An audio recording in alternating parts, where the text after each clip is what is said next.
नमस्कार। आज हम बात करेंगे how to do CPR correctly. दोस्तों, सीपीआर का मतलब है कार्डियक पल्मोनरी रिससिटेशन। ये वो सेट ऑफ एक्टिविटीज हैं जो आकस्मिक मूर्छित हुए हुए व्यक्ति जिसको सडन कार्डियक अरेस्ट है उसकी जान बचा सकती है। ये काफी सिंपल है, सरल है, बट इसको स्टेप बाय स्टेप करना आवश्यक है। तो सबसे पहली स्टेप होती है आइडेंटिफिकेशन या डायग्नोसिस। जो व्यक्ति मूर्छित होकर गिर पड़ा है वो कई कारणों से मूर्छित हो सकता है। उसमें से एक कारण हो सकता है सडन कार्डियक अरेस्ट। तो हमें उस व्यक्ति की रिस्पॉन्सिवनेस चेक करनी है। मान लीजिए कि ये सज्जन अचानक बेहोश होकर गिर पड़े हैं, तो मुझे उसकी रिस्पॉन्सिवनेस चेक करनी है। सुनो भाई, क्या हुआ?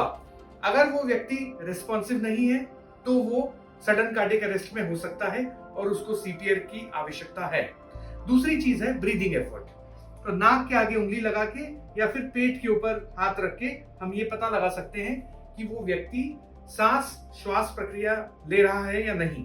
अगर वो व्यक्ति रेस्पॉन्सिव नहीं है और श्वास नहीं ले रहा है तो वो सडन कार्डियक अरेस्ट में है। तब हमें सेकंड स्टेप में मूव करना है। सेकंड स्टेप है कॉलिंग फॉर मेडिकल हेल्प। हम 108 एम्बुलेंस को फोन करें, हमारे नजदीकी डॉक्टर को फोन करें, नजदीकी अस्पताल को फोन करें, ताकि जल्दी से जल्दी वो मेडिकल टीम वहां पहुंचे जो उसका आगे का इलाज कर पाए। इसके बाद हम आते हैं थर्ड स्टेप पे।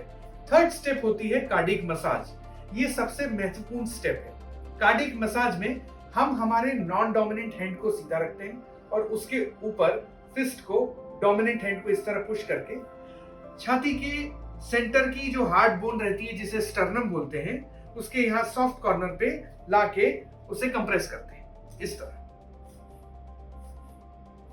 इस दौरान हमें यह ध्यान रखना है कि हमारा एल्बो स्ट्रेट रहे और वो व्यक्ति एक सीधी, सपाट और सख्त जगह पे लेटा हुआ हो।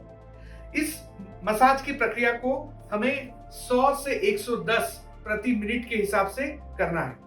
इस दौरान हम छाती को 2 से 4 इंच नीचे दबाते हैं और जब वो रिलैक्स होती है तो उसको अपने आप ऊपर छोड़ देते हैं इस तरह।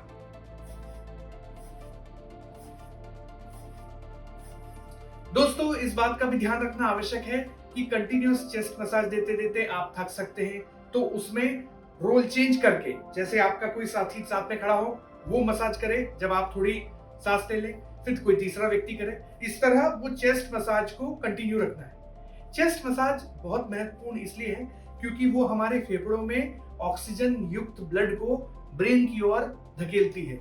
उससे ब्रेन की परमानेंट डैमेज होने के चांसेस कम से कम हो जाते हैं। इसके बाद आती है चौथी स्टेप, वो है ऑटोमेटेड इलेक्ट्रिकल डिफिब्रिलेटर। एईडी से हम पेशेंट को शॉक दे सकते हैं। एईडी के 2 पैचेस होते हैं। वो पैचेस को, एक पैच को यहाँ पे, दूसरे पैच को यहाँ पे अटैच करके मशीन में एक स्विच होता है जिसे हम ऑन करते हैं। मशीन खुद एनालाइज करती है कि वो रिदम शॉकेबल है या नहीं। अगर वो रिदम शॉकेबल है तो मशीन अपने आप उसको स्वतः शॉक देती है। उसे शॉक देने के लिए हमें कोई दूसरा बटन नहीं दबाना होता। शॉक देने के दौरान हमें ये ध्यान रखना है कि उस दौरान हम उस व्यक्ति की चेस्ट मसाज न कर रहे हो। इसलिए वो मशीन शॉक देने के पहले स्टैंड क्लियर ये आवाज करती है। इस तरह ये 4 स्टेप से हम उस व्यक्ति की जान बचा सकते हैं।